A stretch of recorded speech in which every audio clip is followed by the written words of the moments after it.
Hello everyone, welcome back to lab. आज हमारा last video है सेलुलर ऑर्गेनेल्स के ऊपर, जो कि है राइबोसोम्स। जैसा कि आप देख सकते हैं यहाँ पे राइबोसोम का एक स्ट्रक्चर बना के रखा है मैंने आप लोगों के लिए। तो सबसे पहले हम इसको देख लेते हैं, उसके बाद हम इसका थोड़ा सा बेसिक्स डिस्कस करेंगे, ठीक है। यहाँ पर जैसे कि आपको ये दो यूनिट्स दिख रही हैं, इनको यूनिट्स बोलते हैं। और जो बड़ी वाली यूनिट है ऑब्वियसली उसको हम लार्ज सब यूनिट कहते हैं, और जो छोटी वाली है उसको हम स्मॉल सब यूनिट कहते हैं, ठीक है। जो ये बिग वाली है वो लार्ज सब यूनिट, और जो स्मॉल वाली है वो स्मॉल सब यूनिट। इसके बाद इसमें एक थ्रेड लाइक स्ट्रक्चर प्रेजेंट होता है जिसको हम mRNA कहते हैं, ठीक है। इसके बाद हम अगर इसकी शेप की बात करें तो जो लार्ज सब यूनिट है वो डोम शेप की दिखाई देती है, और जो स्मॉल सब यूनिट है वो कैप शेप की दिखाई देती है। अब हम इसका थोड़ा सा जो बेसिक पोर्शन है उसको देख लेते हैं ताकि ये और अच्छे से आपको क्लियर हो जाए। तो मैंने यहाँ पे एक रफ डायग्राम बनाया हुआ है आप लोगों के लिए, ताकि आप लोगों को अच्छे से क्लियरली समझ में आ जाए। मैंने आप लोगों को बताया था हमारी सेल है, सेल के अंदर ये जो है यहाँ पे मैंने लिखा भी हुआ है, यहाँ पर ये देखिए ये न्यूक्लियस है, ठीक है। और इसके अंदर जो प्रेजेंट होता है वहाँ है क्या, न्यूक्लियोलस, ठीक है। तो जो सिंथेसिस है, जो फॉर्मेशन है राइबोसोमल सब यूनिट का, सब यूनिट मतलब कौन कौन सी, ये दोनों सब यूनिट जो अभी मैंने आपको बताई, ये दोनों सब यूनिट, इनका सिंथेसिस, इनका फॉर्मेशन कहाँ पर होता है, न्यूक्लियोलस में। और न्यूक्लियोलस कहाँ पर होता है, न्यूक्लियस के अंदर, ठीक है। जैसे साइटोप्लाज्म और सेल के अंदर न्यूक्लियस प्रेजेंट होता है, वैसे न्यूक्लियस के अंदर न्यूक्लियोलस प्रेजेंट होता है। अब उसके बाद न्यूक्लियस में ऐसे पोर्स प्रेजेंट होते हैं जिससे ये सब यूनिट्स बाहर आ जाती हैं। उसके बाद अब बाहर आई तो वो फिर कहाँ पर आई, वो आई न्यूक्लियस में। न्यूक्लियस में डीएनए से एमआरएनए का फॉर्मेशन हो रहा है, ये भी मैंने आप लोगों को एक बार बताया था। डीएनए से mRNA बन रहा है, वहाँ पर ये प्रोसेस चल रही है। मतलब ये प्रोसेस को हम बोलते हैं ट्रांसक्रिप्शन। जब हम ट्रांसलेशन, रिकॉम्बिनेंट डीएनए टेक्नोलॉजी ये सब पढ़ेंगे तब हम ये सारी चीज़ें डिटेल में डिस्कस करेंगे। अभी आपको ये जानना है कि न्यूक्लियस में डीएनए प्रेजेंट होता है, वहाँ पे वो फॉर्म कर रहा है mRNA का through the process of transcription. तो क्या होगा, यहाँ पर mRNA जो है वो दोनों सब यूनिट से जाकर जुड़ जाएगा। उसके बाद में अगर हम बात करें डीएनए और आरएनए की, डीएनए और आरएनए का एक छोटा सा मैं आपको इंट्रो दे देती हूँ, क्योंकि मैं यहाँ बात कर रही हूँ एमआरएनए की, तो आपको पता होना चाहिए कि एमआरएनए का मतलब क्या होता है। एमआरएनए का फुल फॉर्म है मैसेंजर आरएनए, ठीक है। यहाँ पर आपको आरएनए के टाइप्स लिखे हुए हैं, आरआरएनए, एमआरएनए एंड टीआरएनए। तो rRNA means ribosomal RNA, mRNA means messenger RNA, और टीआरएनए का मतलब होता है ट्रांसफर आरएनए। ये सारे आरएनए जितने भी हैं ये प्रोटीन सिंथेसिस में मदद करते हैं। और डीएनए और आरएनए में क्या डिफरेंस है, सिर्फ एक ऑक्सीजन का डिफरेंस है। डी राइबोन्यूक्लिक एसिड बोलते हैं ना हम, तो डी राइबोन्यूक्लिक एसिड, और आरएनए का फुल फॉर्म क्या है, राइबोन्यूक्लिक एसिड। तो यहाँ पर जो है वो ऑक्सीजन एब्सेंट होता है, कहाँ पर, डीएनए में। सो इतना याद रखना है आप सबको, इतना तो ऑक्सी राइबोन्यूक्लिक एसिड। सो इसका जो पूरा स्ट्रक्चर होता है उसको भी हम डिटेल में बाद में डिस्कस करेंगे। So now coming back to the topic, अब हम यहाँ पर देख लेते हैं किस तरीके से ये सारा जो प्रोसीजर है, ये सारा जो प्रोसीजर मैंने ये बनाया हुआ है डायग्राम, ये आपको क्लियरली विजिबल है। ये आप लोग, ये पूरा प्रोसीजर हो रहा है न्यूक्लियस में, ठीक है। न्यूक्लियस में ये सारी चीज़ें हो रही हैं। देखो ये हमारा कौन सा, अभी मैंने बताया था आपको, जो सब यूनिट्स हैं वो न्यूक्लियोलस से बाहर आ गई। वो बाहर आई तो वो कहाँ बाहर आई, वो न्यूक्लियस में बाहर आई। अब न्यूक्लियस में क्या बन रहा है, डीएनए से एमआरएनए का फॉर्मेशन हो रहा है, ठीक है, through the process of transcription. अब ये यूनिट एमआरएनए के साथ अटैच हो जाएंगी, लेकिन ये अटैच कब होंगी, जब मैग्नीशियम आयन प्रेजेंट हो। असेंबली, यहाँ पर लिखा भी हुआ है एक point, assembly of ribosome depends on magnesium ion, इसको आप ऐसे सोच सकते हो कि ये दोनों में मतलब बोलना चाहिए जो स्ट्रैंड है mRNA और ये जो दो सब यूनिट है इन दोनों में दोस्ती है, वो दोस्ती का नाम है Mg2 plus ion, that means magnesium ion. Okay, तो ये दोस्ती नहीं रहेंगी तो ये फिर डिसेंबल हो जाएंगी, ठीक है, तो उसका कॉन्सेंट्रेशन होना बहुत ज़रूरी है। सो यहाँ पर हो ये रहा है कि बहुत सारे मेथड्स हैं जो काम करते हैं। सबसे पहले हम ये समझ लेते हैं कि यहाँ पर ये जो दोनों चीज़ें हैं ये क्लियरली समझ में आ रही है, राइबोसोमल सब यूनिट्स हैं, ये असेंबल हो चुके, जुड़ चुके, मतलब मैग्नीशियम आयन वहाँ पर है, ठीक है। और उसके बाद में ये दोनों सब यूनिट, एक टाइम आएगा जब ये पूरा, सबसे पहले तो मैं आपको ये बताऊंगी कि ये जो पूरी ये जो चेन दिख रही है आप लोगों को, ये चेन है अमाइनो एसिड्स की। ये क्या एक आई की चेन है, ये चेन है अमाइनो एसिड्स की चेन है और ये फॉर्मेशन कर रही है प्रोटीन का, ठीक है। तो अब ये कैसे होता है इसको भी हम देखेंगे, ठीक है। तो उसको हम सबसे पहले अगर समझें तो उससे पहले हम एक बार जो नॉर्मल इंट्रोडक्शन है राइबोसोम का वो देख लेते हैं। Ribosomes are known as the protein factory of the cell. Obviously मैंने आपको भी बताया प्रोटीन सिंथेसिस होता है तो प्रोटीन फैक्ट्री इसे कहा जाता है। अभी आगे मैं और इसको जब समझाऊंगी तो मैं रिपीट करूंगी तो आपको और क्लियर हो जाएगा। It is the smallest cell organelle, ये हमारी सेल में स्मॉलेस्ट सेल ऑर्गेनल है। और उसके बाद अभी जो मैंने आपको बताया, assembly of the ribosome depends on magnesium 2 plus ion concentration, इसके ऊपर इसकी असेंबली डिपेंड करती है। अगर ये नहीं होगा तो ये डिसेंबल हो जाएंगे, ठीक है। अब इसके बाद अगर हम बात करें थ्योरी की तो हम राइबोसोम की थ्योरी की तरफ चलते हैं।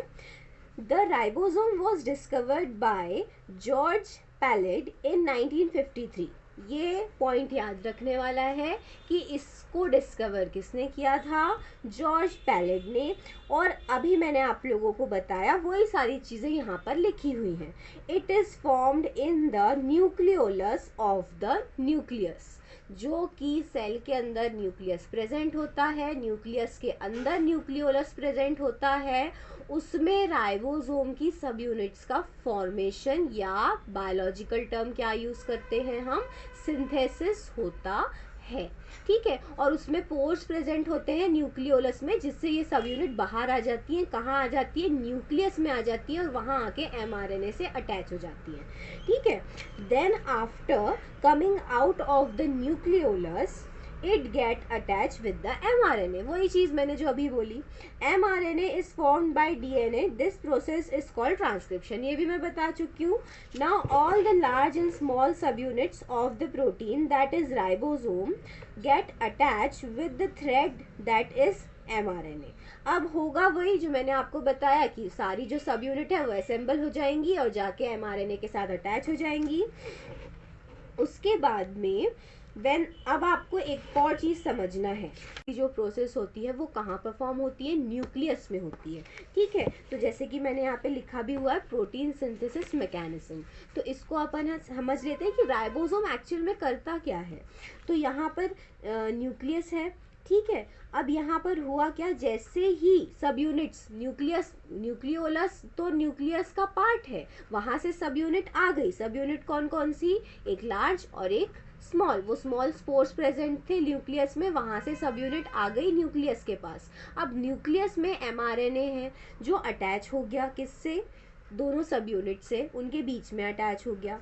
उसके बाद में होगा क्या कि कुछ अमाइनो एसिड ऐसे हैं, ऑब्वियस सी बात है, हम खाना खाते हैं, हम प्रोटीन कंज्यूम करते हैं तो हमारी बॉडी में अमाइनो एसिड प्रेजेंट होते हैं, तो वो एक्सटर्नल एनवायरनमेंट में है, तो उसको जो है ये एक पूरी प्रोसेस चलती है, ये जो है एक पूरी प्रोसीजर चलती है। ये किस तरीके से काम करती है ये हमको देखना है। आप हमेशा देखोगे कि जो लार्ज सब यूनिट है उसमें tRNA प्रेजेंट होता है। उसमें कौन सा RNA प्रेजेंट होता है, tRNA, that means what, transfer RNA, ठीक है। और ये ट्रांसफर RNA जो रहता है, इसको मैं अगर अच्छे से बताऊं तो ये जो ट्रांसफर RNA रहता है, मैंने यहाँ अच्छे से आप लोगों को क्लियरली समझ में आए इसीलिए, लेकिन ये एक्चुअल में इससे अटैच रहता है, ठीक है, ये इससे अटैच रहता है। और जो मैसेंजर आरएनए है, मैसेंजर आरएनए मतलब उसका काम ही है कि वो ट्रांसफर आरएनए को ये बताता है कि आप ये वाला अमाइनो एसिड लेकर आओ। तो यही सारी प्रोसीजर चलती है। ठीक है, कैसे, यहाँ पर टीआरएनए है, ये इसके साथ अटैच है, किसके साथ, मैसेंजर आरएनए के साथ, और बाहर बहुत सारे अमाइनो एसिड प्रेजेंट है। अब हमको करना क्या है, हमको करना है प्रोटीन का सिंथेसिस। तो प्रोटीन का सिंथेसिस होगा by the formation of the chain of the amino acid. ठीक है, तो उसके बाद यहाँ पर ये होता है कि एक अमाइनो है, यहाँ पर एक ट्रांसफर आरएनए प्रेजेंट है। ठीक है, ये ट्रांसफर आरएनए काफ़ी सारे, अभी ये प्रोसेस काफ़ी लंबी चल चुकी है। ठीक है, तो होता कैसे है, होता ऐसे है कि ये जो ट्रांसफर आरएनए है ये अभी जाएगा, लेकर आएगा प्रोटीन, फिर यहाँ पे आएगा, फिर यहाँ पे चेन से जुड़ेगा और फिर रिमूव्ड आउट हो जाएगा, फिर कोई दूसरा आरएनए, कोई दूसरा टीआरएनए जो है वो यहाँ पे आके अटैच हो जाएगा। तो ये जो है ऐसा है कि भैया हमने बहुत देर तक के थाली पकड़ के रखी, अब तुम पकड़ो, अब तुम पकड़ो। और वो थाली क्या है, वो थाली बहुत भारी है जिसमें बहुत सारे लड्डू हैं, और जो लड्डू हैं that is actually amino acid. What, amino acid. इसको इस तरीके से समझिए, देखो जैसे हमारे पास थाली है, हम क्या कर रहे हैं, हम प्रोटीन सिंथेसिस कर रहे हैं, हम लड्डू बना रहे हैं। ठीक है, तो हमने बहुत सारे लड्डू बना लिए। ठीक है, अब हमारे पास जो थाली है जिसमें पूरे लड्डू भरे हुए हैं वो बहुत भारी है, तो हम क्या करते जा रहे हैं, ट्रांसफर करते जा रहे हैं, अब तुम पकड़ो, अब तुम पकड़ो। तो एक बार एक मैसेंजर आरएनए जो रहता है और उसमें एक टाइप के लड्डू नहीं है, उसमें बहुत सारे टाइप के लड्डू है।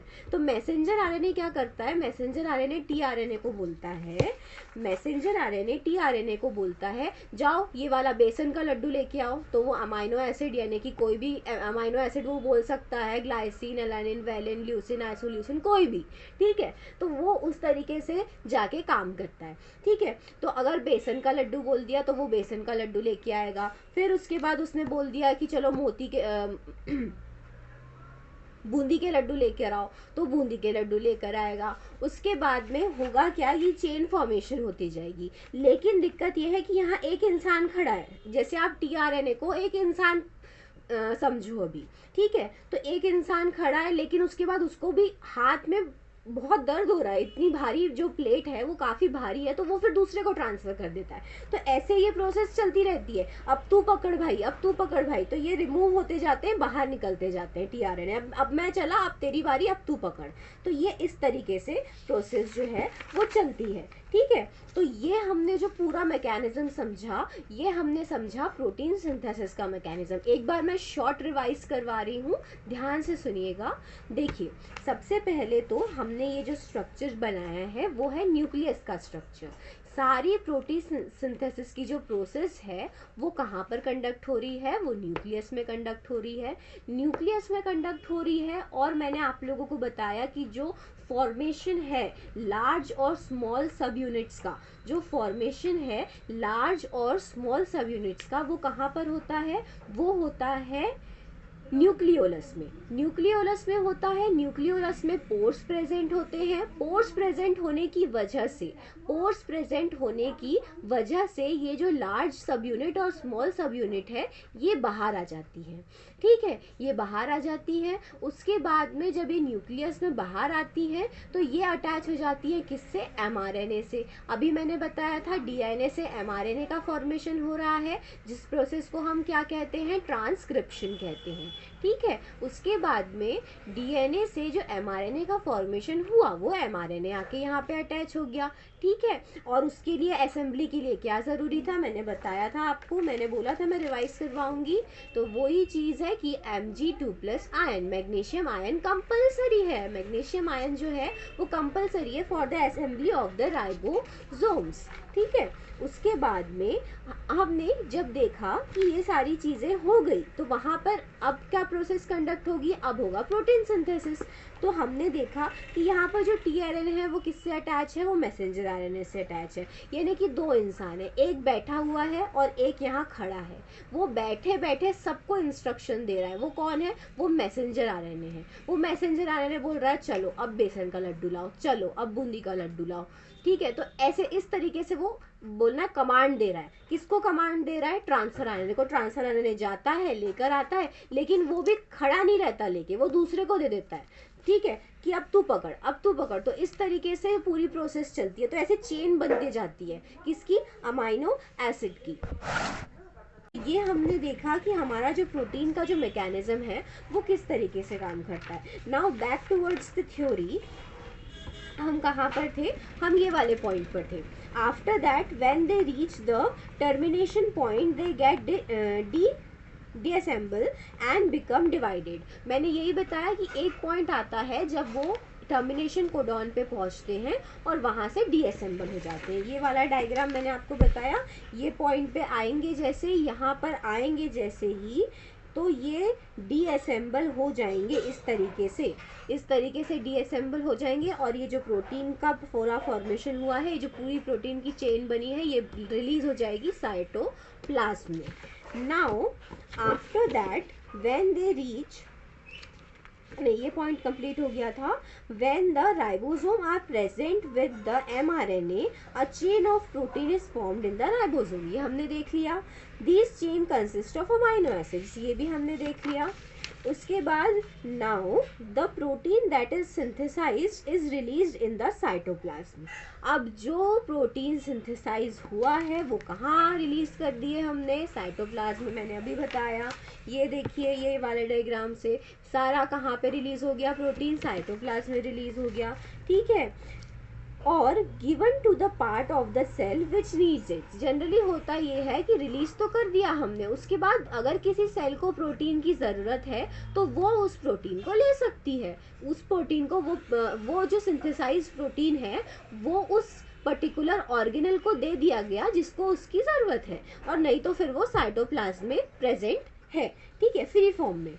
When these proteins are attached to the ribosome in a chain form, जब ये प्रोटीन राइबोसोम के साथ अटैच रहते हैं, जैसे कि ये डायग्राम में आप देख सकते हो, जब ये प्रोटीन्स राइबोसोम के साथ अटैच रहते हैं तो इनको हम क्या कहते हैं? इनको हम कहते हैं पॉलीजोम, या तो हम इनको पॉलीजोम कहते हैं, ठीक है। चेन ऑफ प्रोटीन, हम चेन ऑफ प्रोटीन को क्या कहते हैं? पॉलीमर कहते हैं। ये सारी चीज़ें जब हम बायोमोलिक्यूल्स पढ़ेंगे तो वहाँ पे क्लियर हो जाएंगी, अभी आपको सिर्फ इतना याद रखना है, ठीक है। और हम पॉलीजोम के साथ साथ इसको पॉलीराइबोसोम भी कह सकते हैं। पॉलीराइबोसोम और पॉलीजोम किसको कहते हैं? जब हमारी जो राइबोसोम की दोनों सब यूनिट है वो, और mRNA जो थ्रेड लाइक स्ट्रक्चर है, वो पूरा जो हमारा राइबोसोम का स्ट्रक्चर है वो एक प्रोटीन की चेन से बाउंड होता है, तो उसको हम पॉलीजोम कहते हैं या पॉलीराइबोसोम कहते हैं। क्लियर? आफ्टर दैट हमने देखा कि यहाँ पर जो है राइबोसोम्स, हमने कई बार देखा है कि हम जब डिफ्रेंशिएट करते हैं प्रोकैरियोटिक और यूकैरियोटिक सेल में, तो there are two types of ribosomes. There are two types of ribosomes. तो अगर हम बात करें how many types of ribosomes we have? Two types. Okay. The one is 70S and the another one is 80S. अब 70S prokaryotes में present होता है और यूकैरियोट्स में प्रेजेंट होता है। ये मैं आप लोगों को बहुत पहले बता चुकी हूँ। सेल दो टाइप की होती है, प्रोकैरियोटिक, यूकैरियोटिक। इन दोनों में डिफरेंस क्या है? ये एक जो सबसे मेन डिफरेंस है वो आप लोग मुझे कमेंट सेक्शन में लिख के बताएंगे। मुझे देखना है कि आप लोगों को पता है या नहीं पता है। ओके, बहुत इजी है, बहुत ही ज़्यादा इजी है, ठीक है। उसके बाद में अब यहाँ पर हमने बोल दिया कि चलो 70S राइबोसोम प्रेजेंट है, 70S राइबोसोम प्रेजेंट है और 80S राइबोसोम प्रेजेंट है। तो ये S का मतलब क्या होता है? ये S का मतलब होता है सेडिमेंटेशन कोएफिशिएंट। क्या होता है? Sedimentation coefficient. और इसी को हम क्या कहते हैं? और एक और नाम इसका है स्वेडबर्ग यूनिट, ठीक है। स्वेडबर्ग यूनिट भी कहा जाता है। और सबसे ज़्यादा क्लियरली जो है वो ये हमको समझ में आता है सेडिमेंटेशन कोएफिशिएंट से। तो ये हम पूरी प्रोसेस समझेंगे। देखो, जैसे कि मैंने यहाँ पर एक ट्यूब है, ठीक है, उसमें मैंने सुक्रोज का सॉल्यूशन लिया, ठीक है। Sucrose is a carbohydrate, okay. तो ये टेस्ट ट्यूब है, ठीक है, यहाँ पर हमने एक सॉल्यूशन लिया, उसमें हमने राइबोसोम्स डाल दिए। ठीक है, राइबोसोम्स डाल दिए। उसके बाद में जो प्रोसेस थी, तीसरी प्रोसेस, उसको हमने, एक मशीन होती है सेंट्रीफ्यूगेशन का जो प्रोसेस होता है, तो वो प्रोसेस को करवाने के लिए एक मशीन होती है, सेंट्रीफ्यूगल मशीन। तो उसमें हम ये टेस्ट ट्यूब को डाल देते हैं, जो इसे 1 मिनट में 1 लाख बार घुमाती है। 1 मिनट में 1 लाख बार घुमाती है। ठीक है, तो अब आप थोड़ा इमेजिन करो इस चीज़ को कि आपने कोई भी एक बोलना चाहिए बॉक्स लिया या कोई भी एक ट्यूब ली। ठीक है, उसमें आपने, आपके पास एक खिलौना था। ठीक है, बहुत अच्छा सुंदर सा खिलौना था, लेकिन उसके भी हाथ पैर, नाक कान सर सारी चीज़ें थी। ठीक है, बट कुछ ना कुछ पार्ट उसका ऐसा होगा जो भारी होगा, कुछ ना कुछ पार्ट उसका ऐसा होगा जो हल्का होगा, और कुछ ना कुछ पार्ट उसका ऐसा होगा जो ना ही ज़्यादा भारी होगा ना ही ज़्यादा हल्का होगा। ठीक है, तो होगा क्या, जब आप उसको 1 लाख बार घुमाओगे 1 मिनट में, तो वो पूरे खिलौने के तो पूरे परखच्चे उड़ जाएंगे। ठीक है, तो इसको इस तरीके से समझो कि जब आपने राइबोसोम इसमें डाला और इसको आपने 1 लाख बार घुमाया, तो आपको ये देखना था कि जो वेट है, on the basis of the weight and on the basis किस तरीके से राइबोसोम सेटल डाउन होते हैं, सेडिमेंट होते हैं। इसीलिए यहाँ पे सेडिमेंटेशन कोएफिशिएंट कहा गया है एस को। ठीक है, तो आप देख रहे हो, जैसे ही मैंने ये पूरी प्रोसेस कंप्लीट करी, इनको घुमा दिया, तो यहाँ पे हमको 3 लेयर मिल गई राइबोसोम की। सबसे ऊंची ऊपर वाली जो लेयर है वो है 5S, यानी ये एकदम जो लाइट वेट है वो वाले राइबोसोम्स यहाँ पर प्रेजेंट है। जो 16 वाला है वो मीडियम में प्रेजेंट है, और जो हैवी है वो नीचे सेडिमेंट डाउन हो जाएगा। ऑब्वियसली बात है, आप अगर रेत लोगे, रेत को पानी में डालोगे, तो रेत के जो स्मॉल पार्टिकल्स हैं वो तो घुल जाएंगे, लेकिन जो पत्थर उसमें प्रेजेंट है वो नीचे जाके सेडिमेंट हो जाएंगे, और कुछ जो बहुत ज़्यादा छोटे होंगे वो ऊपर फ्लोट करते रहेंगे। और वैसे ही सेम एग्जांपल मैंने दिया खिलौने का, तो खिलौने का जो सबसे भारी पार्ट था, जैसे उसने बहुत बड़ी टोपी पहना हुआ था या उसके पास बहुत हैवी बैग था, वो जो भी टॉय आपने लिया, तो वो नीचे जाके सेटल डाउन हो जाएगा, और उसके जितने भी बॉडी पार्ट्स थे वो बहुत हल्के थे, तो वो ऊपर फ्लोट होते रहेंगे, और बाकी का जो पार्ट है वो मीडियम में होगा। ठीक है, तो इस तरीके से हमको रिजल्ट मिलता है कैसे कि राइबोसोम्स के कितने पार्ट्स हो सकते हैं। ठीक है, अब हम ये देखेंगे कि 70S राइबोसोम्स और 80S राइबोसोम्स के बारे में किस तरीके से डिफरेंशिएट किया गया है। तो यहाँ पर लिखा हुआ है 70S राइबोसोम्स के बारे में, मेड अप ऑफ 2 सब यूनिट। ये 2 सब यूनिट से मिलके बनते हैं। ऑब्वियस सी बात है, अभी हमने देखा राइबोसोम 2 सब यूनिट से मिलके बनते हैं। ठीक है, लेकिन यहाँ पर क्या है, यहाँ पर हमको कॉन्सेंट्रेशन देखना है। यहाँ पर क्या लिखा है, 60:40 RNA रेशियो प्रोटीन। ठीक है, तो यहाँ पर RNA की क्वांटिटी ज़्यादा है और प्रोटीन की क्वांटिटी कम है। किसमें, 70S RNA में, 70S राइबोसोम में, सॉरी। ठीक है, जो 60 है वो किसका अमाउंट है, RNA का, और जो 40 है वो है प्रोटीन का amount. Okay, so the units are, अब इसकी जो यूनिट्स रहती हैं, ठीक है, यानी कि स्मॉल और लार्ज, तो इसमें होता है जो छोटी वाली यूनिट होती है वो होती है 30S और 50S लार्ज सब यूनिट। S का मतलब सेडिमेंटेशन कोएफिशिएंट या फिर स्वेडबर्ग यूनिट, ये हमको याद रखना है। उसके बाद अगर हम 80S पे आए तो टोटली अपोजिट, इसको भी याद रखना है कि आप जो 80S राइबोसोम है जो किस में प्रेजेंट होता है, यूकैरियोट्स में प्रेजेंट होता है, और जो 70S है वो प्रोकैरियोट्स में प्रेजेंट होता है। तो अगर हम देखें कि इसमें कॉन्सेंट्रेशन किसके बेसिस पर है, तो इसमें कॉन्सेंट्रेशन जो है वो 40 है RNA का, और जो 60 है वो है प्रोटीन का। यानी यहाँ जो कॉन्सेंट्रेशन है वो प्रोटीन का ज़्यादा है और यहाँ जो कॉन्सेंट्रेशन है वो प्रोटीन का कम है। ठीक है, उसके बाद में हम देख सकते हैं कि इसकी यूनिट्स कौन कौन सी हैं, 60 जो लार्ज वाली है और 40 जो कि स्मॉल है। ठीक है, अब हम इसका एक बार स्ट्रक्चर देखते हैं, किसका, 70S। सो अगर हम बात करें कि हमको ये देखना है कि 70s और 80s में डिफरेंस कैसा होगा on the basis of size, नहीं, आपको ये भी याद रखना है कि 70s के पास जो स्मॉल यूनिट होती है, स्मॉल सब यूनिट होती है राइबोसोम की, वो 16S RNA कंटेन करती है, और जो यूकेरियोटिक राइबोसोम में जो स्मॉल सब यूनिट होती है वो 18S RNA कंटेन करती है। ठीक है, अब हमने इसमें जो भी पूरी चीज़ें पढ़ी हैं उसको हम एक बार फटाफट रिकॉल करेंगे।